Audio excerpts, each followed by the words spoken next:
Actually നമ്മുടെ short ഫിലിമിൻ്റെ climax ആണ് പടത്തിന് ഇൻട്രോയിൽ. ഓക്കെ. അപ്പോൾ ശരിക്കും അത് ടെൻഷൻ ഉണ്ടായിരുന്നു. കാര്യം ഓൾറെഡി ഷോർട്ട് ഫിലിം കണ്ട ഒരു 2 മില്യൺ ആളുകൾ കണ്ടിട്ടുള്ള ഷോർട്ട് ഫിലിമാണ്.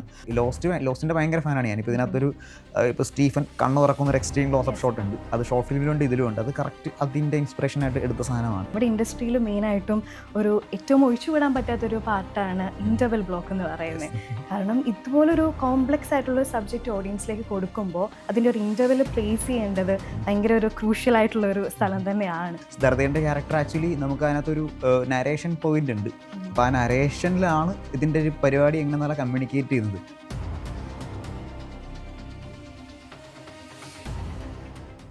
ഇന്ന് തീ സ്റ്റുഡിയോയിൽ നമ്മുടെ കൂടെ ജോയിൻ ചെയ്യുന്നത് സംഭവം അധ്യായം 1 എന്ന സിനിമയുടെ ഡയറക്ടർ ജിത്തു സതീശൻ മംഗലത്താണ്. Jithu, welcome to the studio.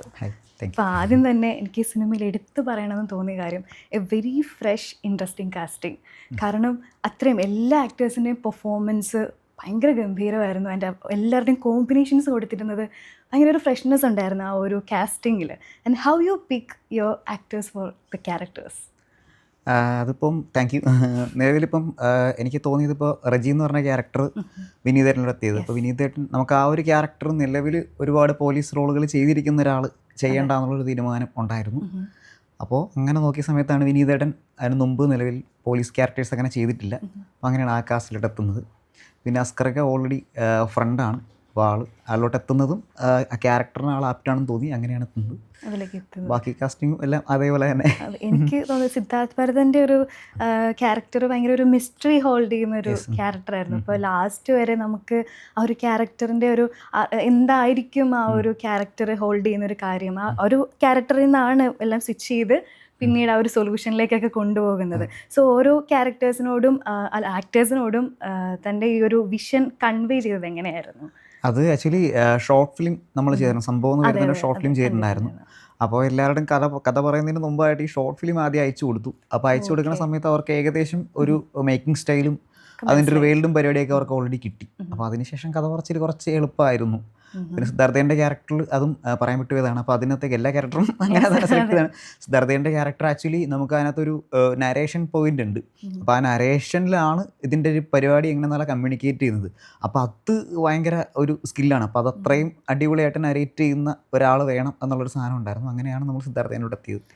എന്തെങ്കിലും ഒരു കൺഫ്യൂഷൻസ്, ഇപ്പോൾ ആക്ടേഴ്സിന് എന്തെങ്കിലും ഒരു കൺഫ്യൂഷൻസ് ഉണ്ടായിരുന്നു ഇന്ന ഒരു സ്ക്രിപ്റ്റിൽ പലതവണ നമ്മൾ പറഞ്ഞിട്ടും അങ്ങനെ എന്തെങ്കിലും ഒരു കൺഫ്യൂഷൻസ് ഉണ്ടായിരുന്നു? ക്വസ്റ്റ്യൻസ് ചോദിക്കും, ക്വസ്റ്റ്യൻസ് ചോദിച്ചതിൻ്റെ ഇരിക്കും. അപ്പോൾ നമുക്കും കുറച്ച് നല്ലതാണ്. അവർ ചോദിക്കുമ്പോൾ നമ്മളും കുറച്ചുകൂടി ക്ലാരിറ്റി നമുക്ക് വരികയാണല്ലോ. അപ്പം ചോദിക്കും. അപ്പോൾ കറക്റ്റായിട്ടുള്ള ഉത്തരം നമ്മൾ കൊടുക്കുകയാണെങ്കിൽ അവർ ഓക്കെയാണ്. ചോദ്യങ്ങൾ ചോദിച്ചിട്ടിരിക്കും, അതിൻ്റെ പാർട്ടാണല്ലോ. ഓക്കെ. അപ്പോൾ ശരിക്കും താങ്കളുടെ സിനിമ ആദ്യം സംസാരിച്ചു, അതിനുശേഷം താങ്കൾ വന്നു. ശരിക്കും എത്രമാത്രം കോൺഫിഡൻ്റ് ആയിരുന്നു ഈ ഒരു സിനിമയിലും ആൻഡ് ഓഡിയൻസിലും? ഞാനത് വേറെ ഒന്നും ഇൻ്റർവ്യൂസിൽ പറഞ്ഞിട്ടുണ്ട്. അതുപോലെ തന്നെ ഇവിടുത്തെ ഓഡിയൻസ് ഭയങ്കര അടിപൊളിയാണ്. അവരെല്ലാത്തരം സിനിമകളും കാണുന്നുണ്ട്. എല്ലാത്തരം സിനിമ ഉറപ്പായിട്ട് ഇപ്പോൾ ഇവിടെ സക്സസ് ആയിരിക്കുന്ന സിനിമകളെടുത്ത് നോക്കുമ്പോൾ അറിയാം, എക്സ്പീരിയൻസ് സിനിമകൾ ഇവിടെ സക്സസ് ആയിട്ടുണ്ട്. ബാക്കി എല്ലാ ജോണറുകളും കണ്ടന്റിന് എപ്പോഴും മലയാളികൾ ഒരു ഇത് കൊടുക്കുന്നുണ്ട്. അപ്പോൾ അത് ഓഡിയൻസിൽ അത്രയും വിശ്വാസമുണ്ട്. ഓഡിയൻസ് ആണെങ്കിലും ഇപ്പം അവരുടെ ഓരോരുത്തരുടെ പെർസ്പെക്റ്റീവ് ഡിഫറെൻ്റ് ആയിരിക്കും. ആൻഡ് ഓൾസോ ഇതുപോലൊരു പുതിയൊരു ജോണർ ട്രൈ ചെയ്യുമ്പോൾ അവർ ടെക്നിക്കൽ സൈഡ് കൂടി നോക്കി അവർ അതിനെ അപ്രീഷിയേറ്റ് ചെയ്തിട്ടുണ്ടായിരുന്നു. ഇപ്പോൾ നോക്കുകയാണെങ്കിൽ ഈ ഒരു സിനിമയ്ക്ക് ടെക്നിക്കൽ സൈഡിലേക്ക് വരുവാണെങ്കിൽ സിനിമാറ്റോഗ്രഫി, ആ ഒരു ടൈം ഷിഫ്റ്റ് കാണിക്കുമ്പം വിഷ്വലി അത് റെപ്രസെൻറ്റ് ചെയ്യുക ഭയങ്കര ഇമ്പോർട്ടൻ്റ് ആണ്. അതുപോലെ എഡിറ്റിങ്ങിലേക്ക് വരുവാണെങ്കിൽ അതിൻ്റെ ഒരു മിസ്റ്ററി ബാലൻസ് ചെയ്യുക എന്ന് പറയുന്നത് ഇമ്പോർട്ടൻ്റ് ആണ് എഡിറ്റിങ്ങിൻ്റെ വശം നോക്കുമ്പോൾ. അതേപോലെ ഇമ്പോർട്ടൻ്റ് ആണ് സൗണ്ട് ഡിസൈനിങ്ങും. കാരണം ആ ഒരു ടൈം ബേസ്ഡ് നറേറ്റീവ് വരുമ്പോൾ അതിൽ ആ ഒരു സൗണ്ടിങ് ഭയങ്കരമായിട്ടും നമുക്ക് എന്താ പറയുന്നത് ഇമ്പോർട്ടൻ്റ് ആയിട്ടുള്ള ഒരു ഫാക്ടറായിരുന്നു അതിൽ. അതെങ്ങനെയായിരുന്നു കൺവേ ചെയ്തിട്ടുണ്ടായിരുന്നത് ടെക്നിക്കൽ സൈഡിൽ? സ്ക്രിപ്റ്റ് എല്ലാവർക്കും അറിയാം പ്രോപ്പറായിട്ട് ഇതാണ് സ്ക്രിപ്റ്റ്. അപ്പോൾ സ്ക്രിപ്റ്റ് ഡിമാൻഡ് ചെയ്യുന്ന രീതിയിൽ എല്ലാവരും അതിൻ്റെ മേളിൽ നിന്നിട്ടാണ് എല്ലാവരും ഇൻപുട്ട് തന്നിട്ടിരുന്നത്. അപ്പോൾ എല്ലാവർക്കും കൃത്യമായിട്ട് അറിയാം ഇന്ന സാധനങ്ങളായിരിക്കും ഈ സിനിമയ്ക്ക് വേണ്ടത്, ഇന്ന സാധനങ്ങൾ ഈ സിനിമയ്ക്ക് വേണ്ടാത്തതായിരിക്കും. ആ ഒരു ധാരണ എല്ലാ ടെക്നീഷ്യൻസിനും ഉണ്ടായിരുന്നു. അപ്പോൾ അത് ഭയങ്കരമായിട്ട് ഹെൽപ്ഫുള്ളായിരുന്നു. പിന്നെ ഓക്കെ. ഇപ്പോൾ സിനിമാറ്റോഗ്രാഫി, ഇപ്പോൾ ലൈറ്റിങ്ങിൻ്റെ കാര്യമാണെങ്കിലും അതിൻ്റെ ലൊക്കേഷൻ വരുന്നത് actually most of the time വരുന്നത് നമ്മുടെ ഫോറസ്റ്റ് ആണ് ഏറ്റവും കൂടുതൽ ലൊക്കേഷൻ വരുന്നത്. എന്തൊക്കെ ചലഞ്ചസ് ആയിരുന്നു ശരിക്കും ഒരു ഫോറസ്റ്റിൽ ഒരു ഷൂട്ട് ചെയ്യുന്ന സമയത്ത് സംഭവിച്ചിട്ടുണ്ടായിരുന്നത്? അല്ല, ഇത് മീൻസ് ഉറപ്പായിട്ടും ഞാൻ 1-2 ഇൻ്റർവ്യൂസിൽ പറഞ്ഞു, എന്നാലും പറയുകയാണ്. മീൻസ് ഇതേപോലെ അവിടെ കയറുന്ന ഓരോ ദിവസം നമുക്ക് ടെൻഷൻ എന്ന് പറഞ്ഞിട്ടുണ്ടെങ്കിൽ ഇതിനകത്ത് ഈ പറഞ്ഞ ഇഴജന്തുക്കളുണ്ട്. അപ്പോൾ ഇത്രയും ഒരു ക്രൂ നമ്മളെ ട്രസ്റ്റ് ചെയ്തിട്ടാണ് ഇതിൽ വരുന്നത്. അപ്പം ഫസ്റ്റ് എൻ്റെ ടെൻഷൻ എന്ന് പറഞ്ഞിട്ടുണ്ടെങ്കിൽ ഇത് അൾട്ടിമേറ്റ് എൻ്റെ അവസാനത്തെ ഇതെന്ന് പറഞ്ഞിട്ടുണ്ടെങ്കിൽ ഇത് ഫൈനലി ഇതൊരു ഓഡിയനെ എൻ്റർടൈൻ ചെയ്യാൻ വേണ്ടിയിട്ടാണ് നമ്മൾ ഈ ഒരു സംഭവം ഉണ്ടാക്കുന്നത്. അതിനകത്ത് ബിസിനസ്സും ബാക്കി കലകളും എല്ലാ സാധനം വന്നെങ്കിലും അവസാനം എൻ്റർടൈൻമെൻ്റ് ആണ്. പക്ഷെ അത് ഒരു ആളപായം ഉണ്ടാവാതെ അല്ലെങ്കിൽ ഇതൊക്കെ ആരെങ്കിലും കടിക്കുകയോ പിടിക്കുകയോ ചെയ്തിട്ടുണ്ടെങ്കിൽ അത് ഭയങ്കര പ്രശ്നമാണ്. അപ്പോൾ ആ ടെൻഷൻ ഓരോ ദിവസവും പോകുമ്പോഴും ഇറങ്ങുമ്പോഴും ഉണ്ട്. ആർക്കും പ്രശ്നമൊന്നും ഉണ്ടാവില്ലേ എന്നുള്ളൊരു സാധനത്തിലാണ് എല്ലാ ദിവസവും ആ ടെൻഷൻ ഉണ്ടായിരുന്നത്. അതായിരുന്നു മെയിൻ ടെൻഷൻ. ഇപ്പോൾ ഒരു ലൈറ്റിങ് പ്ലേസ് ചെയ്യുന്ന സമയത്താണെങ്കിൽ സിനിമാറ്റോഗ്രാഫറിനോട് എങ്ങനെയായിരുന്നു അത് ഫ്രെയിമിങ്ങിൻ്റെ കാര്യത്തെ പറ്റിയിട്ടൊക്കെ സംസാരിച്ചിട്ടുണ്ടായിരുന്നു? അല്ല, അത് അവനോട്ടുള്ളൊരു കമ്മ്യൂണിക്കേഷൻ അത്യാവശ്യം അടിപൊളിയായിരുന്നു. അപ്പോൾ ഇനീഷ്യലി നവീൻ നമുക്ക് സിങ്ക് ആവുന്ന സമയത്ത് ഇപ്പം നവീൻ്റെ അടുക്ക് ആദ്യം പോയി കഥ പറയുന്ന സമയത്ത് നവീൻ ആ ഒരു ജോണർ സാധനങ്ങൾ ചെയ്തിട്ടില്ല. അപ്പോൾ നമ്മൾ റാൻഡമായിട്ട് കുറച്ച് ആൾക്കാരെ പിക്ക് ചെയ്യുന്ന കൂട്ടത്തിലുള്ള ലിസ്റ്റുള്ള ആളാണ് നവീൻ. അപ്പം നവീനെ കണ്ട് അപ്പോൾ നവീനോട്ട് പോകുമ്പോൾ എനിക്ക് വേറെയും കുറച്ച് കൺഫ്യൂഷൻസ് ഉണ്ട്. കാര്യം അവൻ ഓൾറെഡി ഒരു ഡയറക്ടറാണ്. മീൻസ് ബംബ്ലിംഗ് എന്ന് പറഞ്ഞ ഷോർട്ട് ഫിലിം ചെയ്തിട്ടുണ്ട്, അതിൻ്റെ ഡയറക്ടറാണ് അവൻ. അപ്പോൾ അവൻ്റേതായിട്ടുള്ള ഡയറക്ടോറിയൽ സാധനമായിരിക്കുമോ സജഷൻസ് വരുന്നത് എന്നുള്ള കാര്യത്തിലൊക്കെ കൺഫ്യൂഷൻ ഉണ്ട്. പക്ഷേ ഫസ്റ്റ് മീറ്റിങ്ങിൽ തന്നെ ആ ഫസ്റ്റ് ചോദിച്ചത്, അളയെ നിനക്ക് എങ്ങനെയാണ് നീ സിനിമ കൺസീവ് ചെയ്യുന്നത്, എന്തെങ്കിലും റെഫറൻസുകളുണ്ടോ, ഞാൻ ഏതെങ്കിലും സിനിമകൾ കാണേണ്ടതായിട്ടുണ്ടോ എന്ന് പറഞ്ഞു. അപ്പോൾ ആ ഒരു പോയിന്റിൽ തന്നെ നമ്മൾ അവിടെ സിങ്കായി. പിന്നെ നമ്മുടെ ഒരു വർക്കിംഗ് സ്റ്റൈൽ എന്ന് പറഞ്ഞിട്ടുണ്ടെങ്കിൽ ഇപ്പോൾ നമ്മൾ പ്രീ പ്രൊഡക്ഷൻ അത്യാവശ്യം നമ്മൾ പ്രീയിൽ നന്നായിട്ടിരുന്നു. ഇപ്പോൾ നവീനും നമ്മുടെ കൂടെ ഉണ്ടായിരുന്നു. അപ്പോൾ ഞാൻ എൻ്റെ ചീഫ് അസോസിയേറ്റ്സ് രണ്ടുപേരും, മെൽവിൻ, അനുവേട്ടൻ, അതുപോലെ നവീൻ, നമ്മൾ ഇരുന്നിട്ട് പ്രോപ്പറായിട്ട് നമ്മളിരുന്ന് ഷോർട്ട് ഡിവിഷൻസ് പ്രോപ്പറായിട്ട് ചെയ്യും. അപ്പോൾ അതായത് സെറ്റിലോട്ട് പോകുമ്പോൾ സെറ്റിൽ നമുക്ക് ഡിസ്കഷൻസ് ഇല്ല. നമ്മൾ ഓൾറെഡി പ്രിപ്പയർഡ് ആയിട്ടാണ് പോകുന്നത്. ഇന്ന സാധനങ്ങളാണ് വേണ്ടതെന്നുള്ള കാര്യത്തിൽ പ്രിപ്പയർഡ് ആയിട്ടാണ് പോകുന്നത്. അപ്പോൾ അത് സെറ്റിലുള്ള ഡിസ്കഷൻസ് ആ സമയത്തുള്ള എന്താ പറയുക ടൈം നന്നായിട്ട് മാനേജ് ചെയ്യാനും കൃത്യമായിട്ടൊരു ക്ലാരിറ്റി നമുക്ക് പ്രീ പ്രൊഡക്ഷനിൽ തന്നെ എല്ലാവർക്കും കൊടുക്കാനും പറ്റി. അതൊരു ഭയങ്കര ഒരു കളർ പാലറ്റിൽ വർക്ക് ചെയ്തത് എങ്ങനെയായിരുന്നു? പിന്നെ ഒരു സ്റ്റോറി ബോർഡ് തൊട്ട് കളർ പാലറ്റിൽ വർക്ക് ചെയ്തത് എങ്ങനെയായിരുന്നു? അല്ല, നമ്മൾ ഇനിഷ്യലി കുറച്ച് റെഫറൻസുകൾ ഇങ്ങനെ എടുത്തായിരുന്നു. ഈ ഒരു മൂഡാണ് വേണ്ടതെന്നുള്ളൊരു സാധനം ഇനിഷ്യലി തന്നെ ഉണ്ടായിരുന്നു. അത് കുറച്ച് പടങ്ങൾ റെഫറൻസ് ഒക്കെ വെച്ച് തന്നെ എടുത്തത്.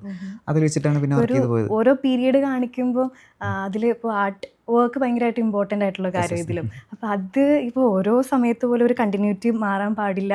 ഇപ്പോൾ നോൺ ലീനിയറിൽ കഥ പറയുന്നത് കൊണ്ട് തന്നെ നമുക്ക് അടുത്തതിലേക്ക് വരുമ്പോൾ തന്നെ അതിൻ്റെ ഒരു കണ്ടിന്യൂറ്റി മാറാൻ പാടില്ല. അതിൻ്റെ ആർട്ട് വർക്കിൽ അതിൻ്റെ ഒരു ഇത് ഷെയ്ഡ്സ് ഒന്നും മാറാൻ പാടില്ല. അതെങ്ങനെയായിരുന്നു അവരോട് പറഞ്ഞിട്ടുണ്ടായിരുന്നു? ഇല്ല, അതിനകത്ത് നമുക്കത് ഒരു വിധത്തിൽ നമുക്കതൊരു കാട്ടിൽ ഷൂട്ട് ചെയ്ത് ഭയങ്കര ഗുണകരമായിരുന്നു. സ്പോയിലറാണ്. ഇപ്പോൾ സെയിം സാധനം നമ്മൾ ഒരു സിറ്റിയിൽ ഷൂട്ട് ചെയ്യുക അല്ലെങ്കിൽ വേറെ സ്ഥലത്ത് ഷൂട്ട് ചെയ്തിട്ടുണ്ടെങ്കിൽ ഈ ചേഞ്ചസ് നമ്മൾ ഭയങ്കരമായിട്ട് കാണിക്കേണ്ടി വരും. അപ്പോൾ കാടായതുകൊണ്ട് നമുക്ക് ഭയങ്കര ലിമിറ്റഡ് വളരെ മൈന്യൂട്ടായിട്ട് കാണിച്ചാൽ മതി ചേഞ്ചസ് എന്തെങ്കിലും ഉണ്ടെങ്കിൽ തന്നെ. അപ്പോൾ അത് കാടായതുകൊണ്ട് അതൊരു പ്ലസ് പോയിന്റ് ആയിട്ടാണ് എനിക്ക് തോന്നിയത്. നമുക്ക് ഭയങ്കരമായിട്ട് അവിടെ കണ്ടിന്യൂറ്റിയിൽ ആ സ്ഥലത്ത് ഒരു എഫർട്ട് ഇടേണ്ടി വന്നിട്ടില്ല എന്നാണ് ഞാൻ വിശ്വസിക്കുന്നത്. ഓക്കെ, നമ്മൾ ഈ സിനിമ എടുത്ത് നോക്കുകയാണെങ്കിൽ നമ്മുടെ ഇൻഡസ്ട്രിയിൽ മെയിനായിട്ടും ഒരു ഏറ്റവും ഒഴിച്ചുവിടാൻ പറ്റാത്തൊരു പാർട്ടാണ് ഇൻ്റർവെൽ ബ്ലോക്ക് എന്ന് പറയുന്നത്. കാരണം ഇതുപോലൊരു കോംപ്ലക്സ് ആയിട്ടുള്ള സബ്ജക്റ്റ് ഓഡിയൻസിലേക്ക് കൊടുക്കുമ്പോൾ അതിൻ്റെ ഒരു ഇൻ്റർവെൽ പ്ലേസ് ചെയ്യേണ്ടത് ഭയങ്കര ഒരു ക്രൂഷ്യൽ ആയിട്ടുള്ളൊരു സ്ഥലം തന്നെയാണ്. അപ്പോൾ അത് എഴുതുന്ന സമയത്തും അത് മൈൻഡിലുണ്ടായിരുന്നു. കാരണം ഈ ഒരു ഇൻ്റർവെല്ലിൻ്റെ സമയത്ത് ഞാൻ തിയേറ്ററിൽ ഇരുന്ന് കണ്ട സമയത്ത് ഓഡിയൻസൊക്കെ ആണെങ്കിലും കുറേ പേരിങ്ങനെ എന്തോ വണ്ടറടിച്ച് പോയിട്ടാണ് ഒരു ചോദ്യത്തിലാണത് നിന്നിട്ടുണ്ടായിരുന്നത്. പലരും പല ചോദ്യങ്ങൾ ചോദിക്കുന്നുണ്ട്, പലരും പല ആൻസേഴ്സ് കൊടുക്കുന്നുണ്ട്. ആൻഡ് അത് മൈൻഡിൽ കണ്ടിട്ടുണ്ടായിരുന്നു. ആക്ച്വലി നമ്മുടെ ഷോർട്ട് ഫിലിമിൻ്റെ ക്ലൈമാക്സ് ആണ് പടത്തിന് ഇൻ്റർവെല്ലിൽ. അപ്പോൾ ശരിക്കും അത് ടെൻഷൻ ഉണ്ടായിരുന്നു. കാര്യം ഓൾറെഡി ഷോർട്ട് ഫിലിം കണ്ട ഒരു 2 മില്യൺ ആളുകൾ കണ്ടിട്ടുള്ള ഷോർട്ട് ഫിലിമാണ്.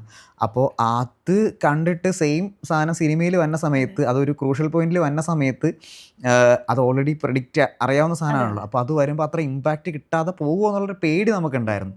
അപ്പോൾ അവിടെ നമുക്ക് പടത്തിലെ ഏറ്റവും ചലഞ്ചിങ് സാധനം അതായിരുന്നു. അപ്പോൾ അത് ഷോർട്ട് ഫിലിമായിട്ട് കമ്പയർ ചെയ്യുമ്പം ഷോർട്ട് ഫിലിമിനേക്കാൾ ഒരു പടിയെങ്കിലും മേളിൽ നിൽക്കുന്ന രീതി അത് വർക്കൗട്ട് ചെയ്യണമെന്നുള്ള ഒരു ആഗ്രഹം ഉണ്ടായിരുന്നു.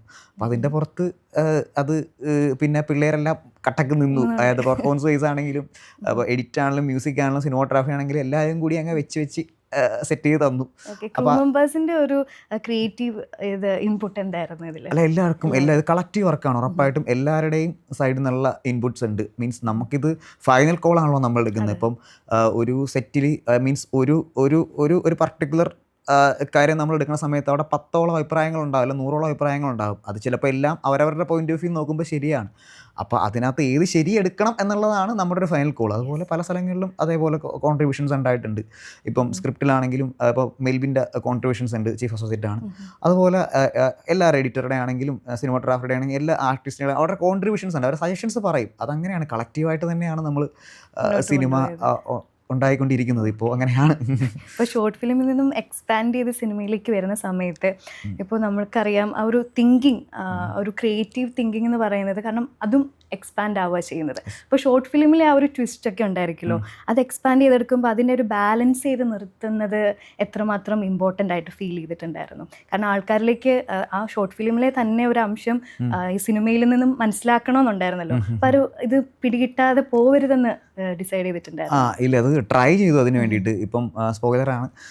ഇപ്പോൾ തുടക്കത്തൊട്ടേ നമ്മൾ ഫസ്റ്റ് ഷോർട്ട് ഫിലിമിലേക്ക് കാണിക്കുന്നത് ഇതേപോലെ സ്റ്റീഫൻ എന്ന് പറഞ്ഞിട്ടുള്ള ക്യാരക്ടർ ഓടുന്ന, അയാൾ വീഴുന്നൊരു സാധനമാണ്.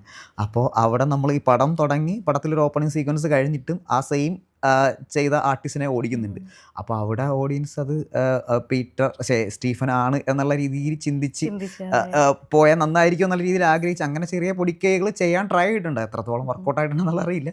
അപ്പോൾ അങ്ങനെ കുറച്ച് മാക്സിമം ആ ഒരു ഇപ്പോൾ ശരിക്കും പറഞ്ഞാൽ 15 മിനിറ്റുള്ള ഷോർട്ട് ഫിലിം ആ ഒരു പോർഷൻ സിനിമയിൽ വരുന്നത് ഏകദേശം ഒരു 15 to 20 മിനിറ്റേ ഉള്ളൂ. പക്ഷേ ആ 20 മിനിറ്റിന് മുമ്പും അതിനകത്തേക്കൊരു അത് തന്നെയാണ് എന്നുള്ളൊരു തോന്നലുണ്ടാവാതെ കൊണ്ടുപോകാൻ മാക്സിമം ട്രൈ ചെയ്തിട്ടുണ്ട്. അത് ഇത്രത്തോളം വർക്കൗട്ടായെന്ന് അറിയില്ല, ട്രൈ ചെയ്തു. വർക്കൗട്ട് ആയിട്ടുണ്ട് ആക്ച്വലി.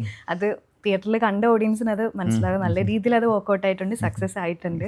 ആൻഡ് നമ്മുടെ ഓരോ ഡയറക്ടേഴ്സിനും ഓരോ ഡിഫറെൻറ്റ് സ്റ്റൈലായിരിക്കും മേക്കിങ്ങിൽ. ഇപ്പോൾ ജോസ് സാറിനെ എടുത്ത് നോക്കുകയാണെങ്കിൽ ആക്ഷൻ, ഇപ്പോൾ രാഹുൽ സദാശിവൻ എടുക്കുകയാണെങ്കിൽ ഹൊറർ മൂവീസ് ജോണർ ട്രൈ ചെയ്യുന്നു. ഇപ്പം ജിത്തു സതീഷൻ മംഗലത്ത് ഏത് തരം ജോണർ ട്രൈ ചെയ്യുന്നു? ഇപ്പോൾ ഈ ഒരു ജോണർ ട്രൈ ചെയ്തു, ഇനി മുന്നോട്ടാണെങ്കിലും ജോണർ ചേഞ്ച് ചെയ്യാൻ ശ്രമിക്കുന്നുണ്ടോ? ഇല്ല, അടുത്ത 1-2 സിനിമകൾ എന്തായാലും ഈ ഒരു റൂട്ടിൽ തന്നെ പോകണം എന്നുള്ള ആഗ്രഹത്തിലാണ് ഇരിക്കുന്നത്. ഓക്കെ, ഇനി ഏതെങ്കിലും ഒരു ഇൻട്രസ്റ്റിംഗ് ആയിട്ടുള്ള വേറൊരു ജോണർ ഉണ്ടോ ഇതല്ലാതെ? ഇല്ല, എനിക്കിപ്പം ഇപ്പം കിട്ടുന്നത് ഈ ഒരു കൈൻഡ് ഓഫ് ജോണർ സിനിമകൾ ചെയ്യണം എന്നുള്ള രീതിയിലാണ് ഇപ്പോൾ. അതിൽ ഇൻസ്പയർഡ് ആയിട്ടുള്ള ഏതെങ്കിലും സിനിമകളുണ്ടോ? ഉറപ്പായിട്ടും എനിക്കിപ്പോൾ ഇൻസെപ്ഷൻ, നോളൻ സിനിമകളെല്ലാം അങ്ങനെ. പിന്നെ ഞാൻ ആദ്യമായിട്ടൊരു ലൂപ്പ് പടം കാണുന്ന ട്രയാങ്കിളാണ്. ട്രയാങ്കിൾ, ടൈം ക്രൈംസ്, അങ്ങനത്തെ ആ കൈൻഡ് ഓഫ് സിനിമകളെല്ലാം ഇൻസ്പയർ ചെയ്തിട്ടുണ്ട്. ഡാർക്ക്, ലോസ്റ്റിന്റെ ഭയങ്കര ഫാനാണ് ഞാൻ. ഇപ്പോൾ ഇതിനകത്തൊരു ഇപ്പോൾ സ്റ്റീഫൻ കണ്ണു തുറക്കുന്ന ഒരു എക്സ്ട്രീം ക്ലോസ് അപ്പ് ഷോട്ട് ഉണ്ട്, അത് ഷോർട്ട് ഫിലിമിലുണ്ട്, ഇതിലുണ്ട്. അത് കറക്റ്റ് അതിൻ്റെ ഇൻസ്പിറേഷൻ ആയിട്ട് എടുത്ത സാധനമാണ്. ഉറപ്പായിട്ടും ഇൻസ്പിറേഷൻസ് ഉണ്ട്. പിന്നെ ഇവിടെ ചുരുളി. ഓക്കെ, അതെ. ഇപ്പൊ ഞാൻ ഇൻസ്റ്റാഗ്രാം നോക്കിയപ്പോൾ മനസ്സിലായ ഒരു കാര്യമാണ്, ഒരു കടുത്ത വിജയ് ആരാധകനാണ്. ഇപ്പം ആസ് എ ഫാൻ എന്നൊന്ന് മാറ്റി നിർത്തി കഴിഞ്ഞാൽ ഒരു ഡയറക്ടർ എന്ന രീതിയിൽ വിജയ് എന്നൊരു ആക്ടറിനെ ഇനിയും എക്സ്പ്ലോർ ചെയ്യാൻ പറ്റുന്ന, ഒരു പെർഫോമർ എന്ന രീതിയിൽ എക്സ്പ്ലോർ ചെയ്യാൻ പറ്റുന്ന കുറേ കാര്യങ്ങളുണ്ടായിരിക്കുമല്ലോ, അങ്ങനെ നോട്ടീസ് ചെയ്തിട്ടുണ്ടോ? അദ്ദേഹം എക്സ്പ്ലോർ ചെയ്യേണ്ടിയിരിക്കുകയാണല്ലോ. അപ്പോൾ ഓരോ സിനിമയിലും ഇപ്പോൾ എന്താ പറയുക, മെർസൽ സിനിമയിൽ ഇമോഷണൽ സീൻസ് ഒക്കെ ചെയ്തേക്കുന്നത് ഭയങ്കര അടിപൊളിയായിട്ട്. പിന്നെ വിജയ് ചെയ്യുന്നത് കൊണ്ട് ചില ആളുകൾ അങ്ങനെ അംഗീകരിക്കാതിരിക്കുന്നതായിട്ട് തോന്നിയിട്ടുണ്ട്. അത്യാവശ്യം ആക്ടർ തന്നെയും നല്ല ആക്ടർ ആയതുകൊണ്ട് തന്നെയാണ് ഇത്രയും വർഷം അദ്ദേഹം ഇവിടെ നിലനിൽക്കുന്നത്. ഒരു ആക്ടറിന്റെ ഏറ്റവും ഇഷ്ടപ്പെട്ട ഒരു ഫാക്ടർ ഏതാ വിജയുടെ? എനിക്ക് ഹ്യൂമർ ചെയ്യുന്നത് ഭയങ്കര ഇഷ്ടമാണ്. ഇപ്പോൾ ഗില്ലിയിൽ ആ സംഭവം എനിക്ക് ഭയങ്കര ഇഷ്ടമാണ്. ഹ്യൂമർ ഭയങ്കര നൈസായിട്ട്. ഇപ്പോൾ മാസ്റ്ററിലാണെങ്കിലും മാസ്റ്റർ ഫസ്റ്റ് ഹാഫിൽ ആ ഒരു പരിപാടി പിടിച്ചു പോകുന്നത് ഭയങ്കര രസമായിട്ട് തോന്നിയിട്ടുണ്ട്. ആൻഡ് ഫൈനലായിട്ട് അദ്ദേഹം എടുത്ത ഈ ഒരു ഡിസിഷനെ എങ്ങനെയാണ് കാണുന്നത് ഫാൻ എന്ന രീതിയിൽ? അല്ല, അത് പേഴ്സണൽ ഡിസിഷൻസ് ആണല്ലോ, അത് വ്യക്തിപരമായിട്ടുള്ള കാര്യമാണല്ലോ. അദ്ദേഹത്തിന് ശരിയെന്ന് തോന്നിയ കാര്യങ്ങൾ അദ്ദേഹം ചെയ്യുന്നു, അത്രേ ഉള്ളൂ. As A film maker, how you define cinema? ഒരു ഫിലിം മേക്കർ എന്നതിനേക്കാൾ ഉപരി ഞാൻ ഒരു ഫിലിം മേക്കർ ആവുന്നതിന് മുമ്പ് ഞാൻ ഒരു സിനിമ ആരാധകനാണ്, അല്ലെങ്കിൽ സിനിമ പ്രാന്തൻ എന്ന് പറയാം. അപ്പം എൻ്റെ ലൈഫിൽ ഞാൻ ഏറ്റവും കൂടുതൽ ആഗ്രഹിക്കുന്നത് സിനിമയെപ്പറ്റി സംസാരിക്കാനും സിനിമ കാണാനും അങ്ങനെയാണ്. അപ്പോൾ ഞാനിപ്പോൾ ഈ ഒരു പ്രൊഫഷനിലോട്ട് വരാനുള്ള ഒരു സാധനവും ഇപ്പം സിനിമ കാണുന്നതും സിനിമ സംസാരിക്കുന്നതിനേക്കാൾ ഉപരി നമ്മുടെ ലൈഫിൻ്റെ പാർട്ടായിട്ട് തന്നെ ഈ സിനിമ കൊണ്ടുപോകാൻ ആഗ്രഹമുള്ളതുകൊണ്ടാണ് ഈ ഒരു ഇതിലേക്ക് വന്നത്. അപ്പം എപ്പോഴും സിനിമ കൂടെ ഉണ്ടാവുക, സിനിമ എൻ്റെ സന്തോഷമാണ്, എൻ്റെ ജീവിതത്തിൻ്റെ ഭാഗമാണ്, അതാണ്. ഓക്കെ, ഇനി ഒരു ജേർണി അടിപൊളിയായിട്ട് മുന്നോട്ട് പോട്ടെ. ഇനി നല്ല സിനിമകൾ നമ്മൾ ഇനിയും കുഴപ്പിക്കുന്നതല്ല, അങ്ങനെ ഇതുപോലെ നല്ല എക്സ്പെരിമെന്റൽ ആയിട്ടുള്ള ജോണേഴ്സ് മലയാളത്തിൽ വരട്ടെ. Thank you so much for coming. Thank you.